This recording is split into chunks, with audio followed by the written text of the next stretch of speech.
Justin Moore might be back soon. Tore his Achilles, obviously, last year. He'll be back at some point this season, which would be a big boost for Villanova.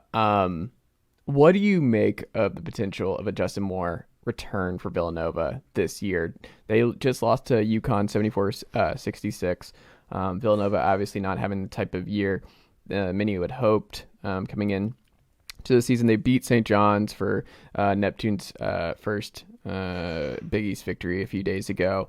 I don't know. I don't know what to make of Villanova, and I don't know if a late season Justin Moore return actually changes what they can be this year. What do you think?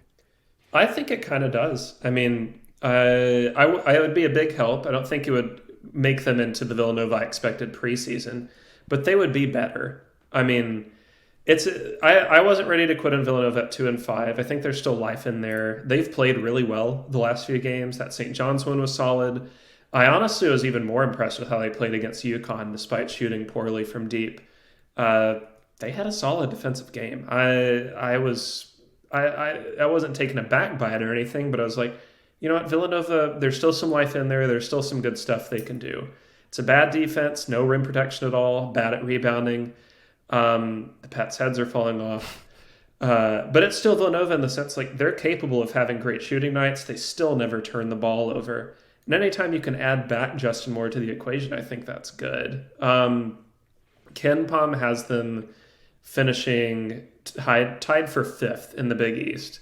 But the pack from, so there's kind of like the main packs in the Big East this year, I'd say it's like 4 tiers. You got UConn, who's the runaway number 1. Mm-hmm. You got that second tier group of contenders who are probably going to constitute the rest of the first 4 in Marquette, Xavier, Creighton.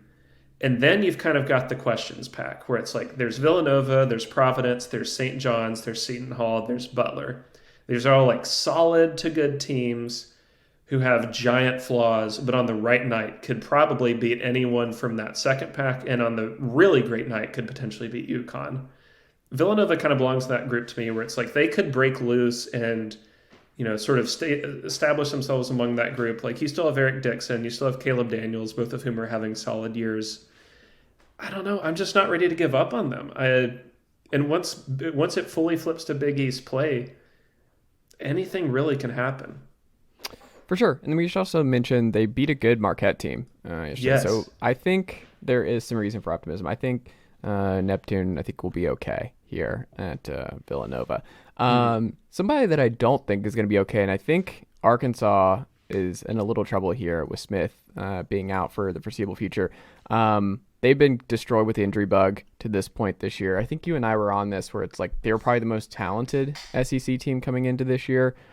It just seems like injuries are going to define this 2022-2023 Arkansas team. Do you still think that they can be the best in the SEC, or do you think too much is piled up here where you're like, I don't think they can do it with their personnel they have available? The path to them winning the SEC, it's